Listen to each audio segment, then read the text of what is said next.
네, 안녕하십니까. 넘버세븐 이 팀장입니다. 자, 오늘은 아까 게시판에서도 그렇고 글러브 길들이는 법, 본인이 길들이시는 법에 대해서 질문들이 많이 올라오셔가지고 혼자서 길들일 수 있는 방법에 대해서 좀 설명을 드리겠습니다. 일단 순서적으로 내야, 외야, 올라운드 여러 가지가 있겠지만 오늘은 일단 올라운드, 그냥 노멀한 올라운드 스타일의 글러브를 길들이는 법에 대해 설명드리겠습니다.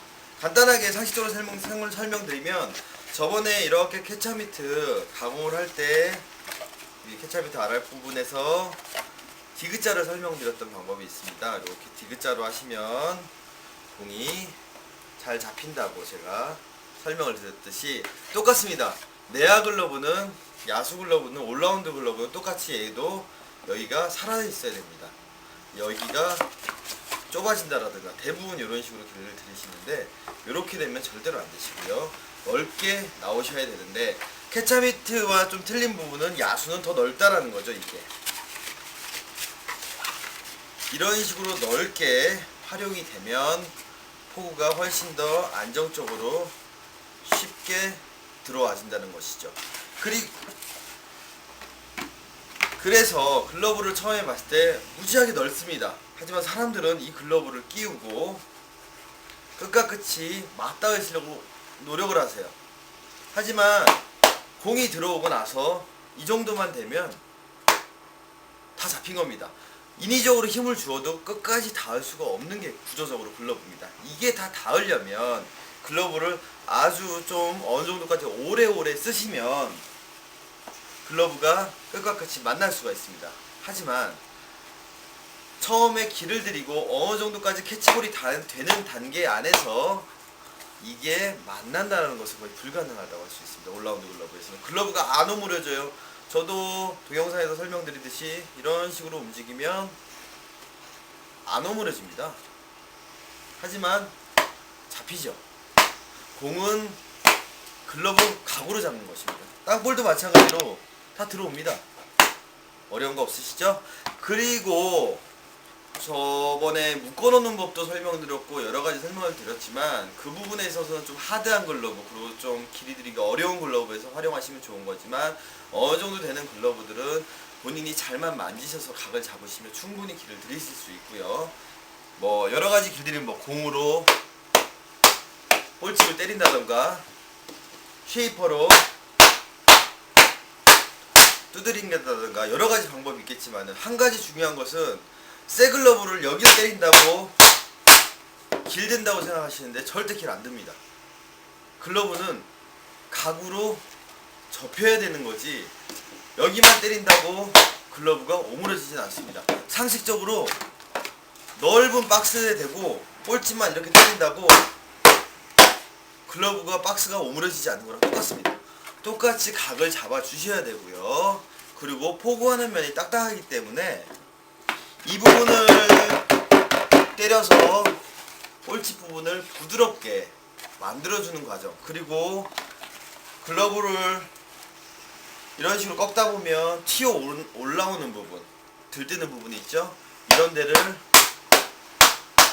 펴주는 용도로서 글러브 쉐이퍼를 사용한다든가 공으로 톡톡톡톡 두들겨 주시는 역할을 하는 것이지 무조건 여기만 주구장창 때린다고 글러브가 길이 들지 않는다라는 거. 심지어는 예전에 미즈노 프로 3D 글러브를 갖고 오셔서 글러브 길이 안 들어서 맡기신 분도 있는데 글러브는 움직이지 않는데 여기는 이만큼 튀어나오고 여기는 찢어지려고 그러는 글러브도 발견을 했습니다. 실제로 그런 사례도 되게 많고요.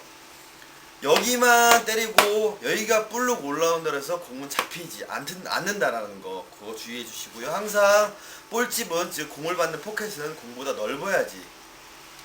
넓어야지만 그 힘으로 자연스럽게 잡힌다라는 거, 그 개념을 이해를 하신 다음에 글러브를 만져주시면 됩니다.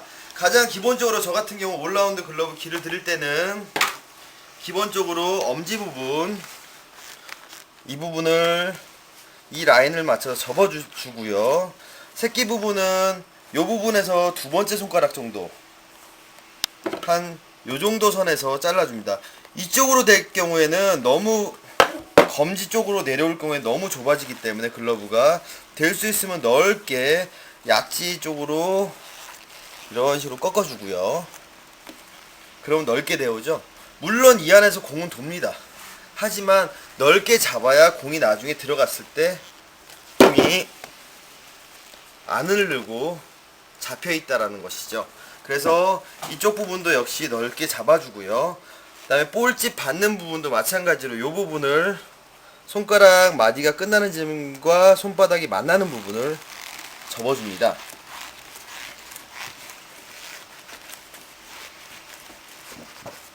자, 이런 식으로 각을 낸 다음에 계속 때려주는 것이죠. 가장 주의하실 점은 여기를 꺾으시면 안 된다라는 거. 이 안에는 제가 저번에도 글러브 구조에 대해 설명을 드렸지만 뼈대가 들어있질 않습니다. 펠트 자체만 들어있기 때문에 한 번 꺾인 거는 절대로 회복이 안 된다는 거죠. 한두 번 꺾이는 건 괜찮겠지만 자꾸 만지다 보면 이 부분이 약해지기 때문에 나중에 글러브 끝에 힘이 전달이 안 돼서 흘러내리는 그런 경우도 생긴다라는 것이죠. 그래서 저 같은 경우는 여기는 절대로 만지지 말고 여기서 이런 식으로 밀듯이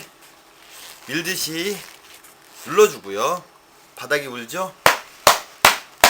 때려주고요. 손가락 간격도 여유있게 펴주고요.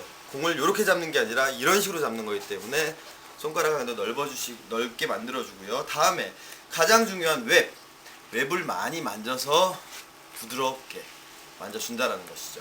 글러브가 아무리 이 각이 잘 잡혔다 그래도 여기가 딱딱한 상태라면 대부분의 글러브가 이렇게 될 것입니다. 거기다 힘까지 줘버리면 이런 식으로 안 좋은 경우가 나오죠. 웹을 많이 만져서 부드럽게 만져주시면 자연스럽게 오는 공의 힘에 의해서 잡힐 것이고요. 그리고 글러브 끝과 끝이 만나기를 원하시는 분들이 계신데 잠시만요. 그럴 경우엔 이렇게 길이 거의 다 든 글러브라면 빈 글러브질을 했을 때 아까보다 많이 움직이죠? 꽉 잡았을 때 잡고 이렇게 했을 때 만난다라는 것이죠. 하지만 실제로 게임 중에는 이 정도만 각으로만 잡아주시면 되기 때문에 꼭 빈 글러브를 꼈을 때 사람들이 길이 잘 든 글러브라고 하셔서 껴보실 때 늘 와, 길 잘 들었네 이렇게 하시는데 절대로 그러시면 안 되고요. 이 정도만 느껴보시면 아, 이 글러브가 길이 잘 들었구나 안 들었구나 아실 수 있습니다. 즉 가장 중요한 거 각 잡아주는 법, 웹을 부드럽게 하는 법 이렇게만 길을 내시고 마찬가지로 손 모양을 부드럽게 엄지랑 새끼로만 잡아주신다는 거. 물론 얘가 길이 완벽히 들고 나면 다섯 손가락으로 자연스럽게 잡히듯이 힘을 줘서 잡는 게 아니라 오는 공의 힘을 자연스럽게 받듯이 잡을 수 있게 길을 들이실 수 있다라는 거 주의해 주시고요. 가장 중요한 거 너무 쉐이퍼로 많이 때리시면 찢어집니다. 때리는 거와 길들이는 거는 전혀 상관이 없다라는 거. 물론 연관은 있지만 때림으로써 길이 난다라는 그런 편견을 좀 버리시고요. 만짐으로써 같이 병행해서 길을 들인다라는 거 잊지 말아 주시고요. 자, 오늘 급 동영상 여기서 마치고요. 다음 편에는 외야, 투수, 그리고 1루미트까지 제가 또 동영상을 촬영하도록 해보겠습니다. 감사합니다.